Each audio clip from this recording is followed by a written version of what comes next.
Nina was the kind of boss who spoke in clipped sentences and had a permanent crease between her brows. For the past 6 months since I'd landed the ranger job in Ebony Gorge, a welcome escape from a life that was quickly going nowhere, she'd been a constant if distant presence. Our interactions were usually limited to duty rosters, equipment requisitions, and her terse, almost stoic reminders about the park's unique protocols. I respected her efficiency, even if I sometimes resented her lack of warmth. I certainly never imagined I'd see anything but professional detachment in her eyes, let alone the flicker of something that looked suspiciously like fear. I stared at the calendar, the same calendar I'd checked 3 times that morning. The same calendar that had shown yesterday's date just hours ago. "That's not possible," I sighed. Nina's expression didn't change, but her jaw tightened. "Go home. Sleep. We'll talk about this after your shift tonight." "My shift tonight? Nina, I already locked the doors.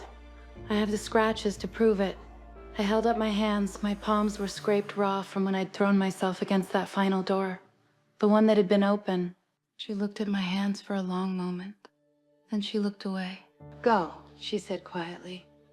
"And don't talk to the others about this." I wanted to argue. I wanted to demand answers about what was happening, about how an entire night could simply vanish, about what had been breathing on the other side of that door. But something in her tone, a note of genuine fear beneath the usual flatness, made me comply. I left her office and drove back to the Ranger Lodge in a daze. The drive took 20 minutes. I remembered every turn.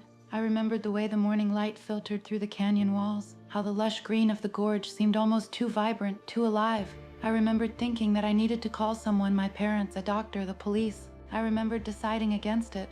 What would I even say?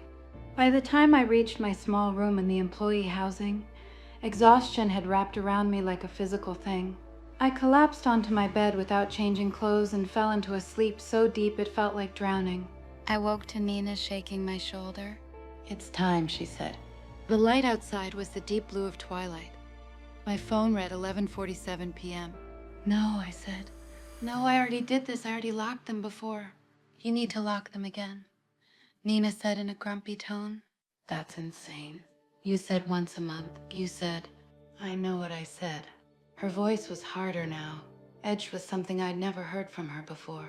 Desperation, maybe. But something's wrong. The rotation's broken. You're gonna have to do it again. I sat up, my head spinning. "Nina, what's happening? What are those doors? What was in that room?" She didn't answer. Instead, she handed me the bone-white keys. "If you don't lock them," she said slowly, "they'll come out. All of them. And then it won't just be you who has to do the rotation, it'll be all of us, every night, forever." "All of them," I repeated numbly. "How many?" "Lock the doors," she interrupted. "And this time, don't stop, don't hesitate, don't look back, just lock them and come home." "And if one's open again?" She met my eyes.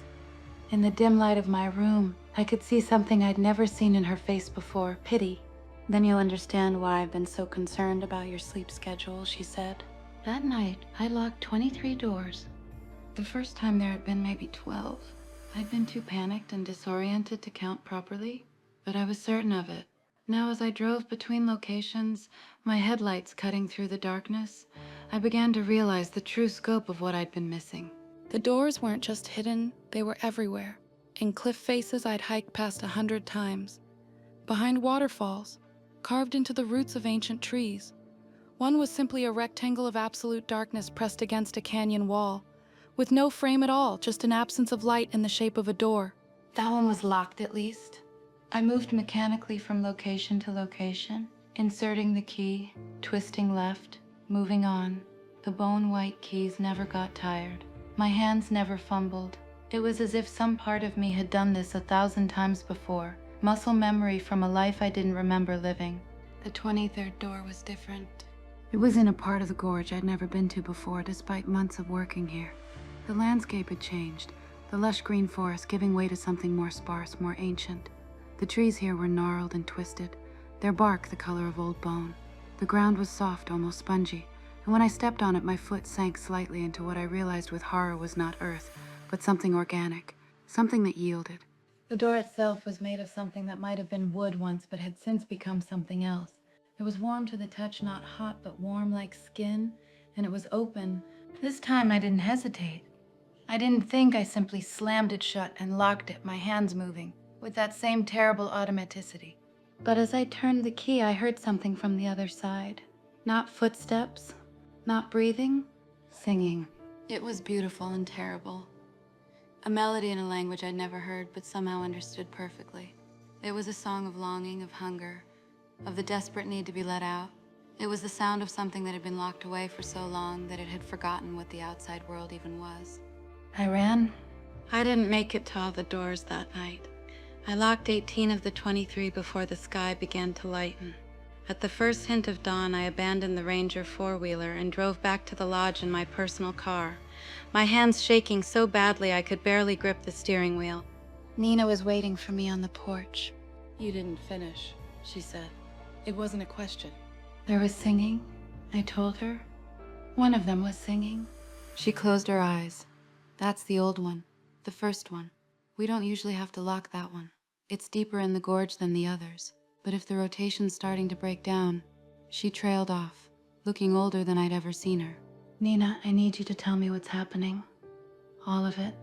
I can't do this again without understanding. She was quiet for a long time. Then she gestured for me to follow her inside.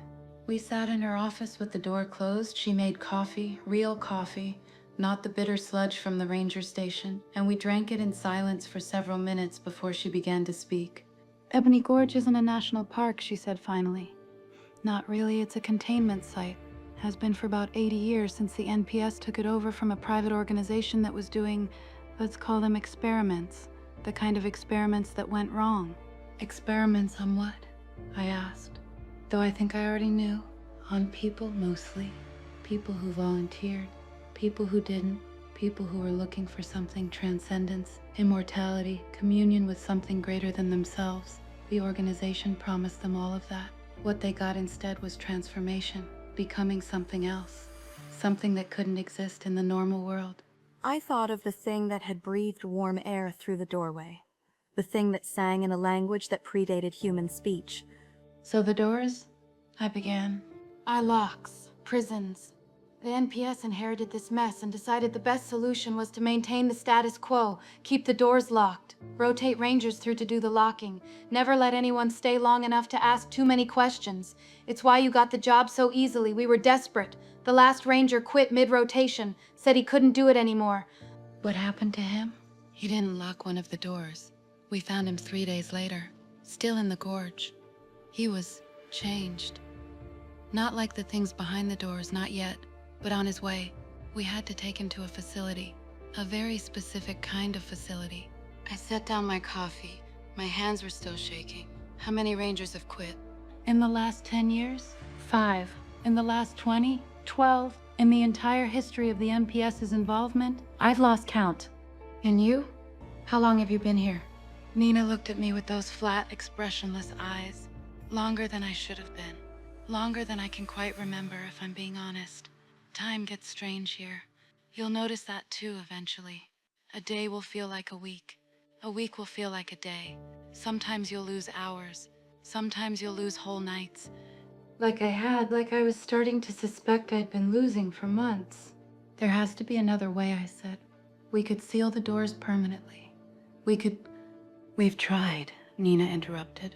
Every few years someone gets the idea that we can solve this. Seal the doors, fill them with concrete, collapse the canyon walls. And every time something goes wrong, the doors appear somewhere else. Or they open on their own. Or, she paused, or the things inside get angry. Angry how? The last time someone tried to seal a door, 3 rangers died.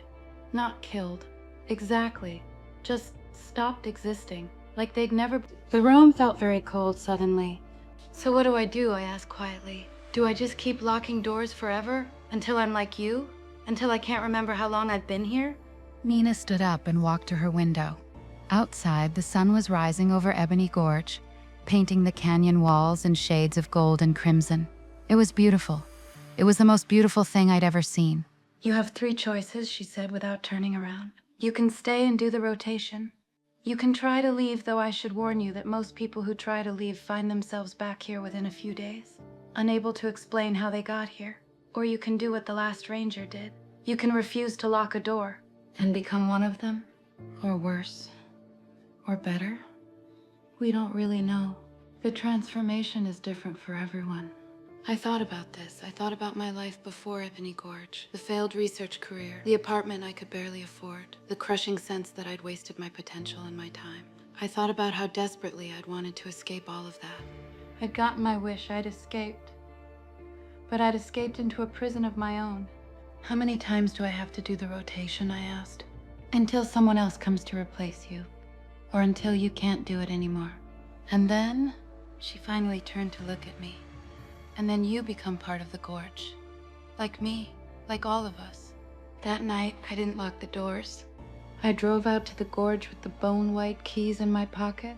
I parked the Ranger four-wheeler at the first location and sat there in the darkness, listening to the sound of the wind through the canyon, the distant call of birds that shouldn't be singing at night. I thought about Nina, about the other Rangers, about the 80 years of people who'd come here to hide from their lives and ended up trapped instead. I thought about the thing behind the door that breathed, the thing that sang. Then I made a decision. I didn't lock the doors, but I didn't leave them open either. Instead, I drove back to the ranger station and found Nina in her office, exactly where I knew she'd be. I'm not doing this, I told her. Not like this. Not forever. She looked up from her desk, unsurprised. What are you going to do? I'm gonna find out what's really happening here. I'm gonna find out who created this place, who authorized it, who's been covering it up, and then I'm gonna burn it all down. For the first time since I'd met her, Nina smiled. It was a small smile, barely a twitch of her lips, but it was there. Good luck, she said. The last person who tried that is still locked in room 7. I left her office. I didn't lock the doors that night, but something strange happened. By morning, they were all locked anyway. And there was a new door in the canyon that hadn't been there before. A door with my name carved into the frame.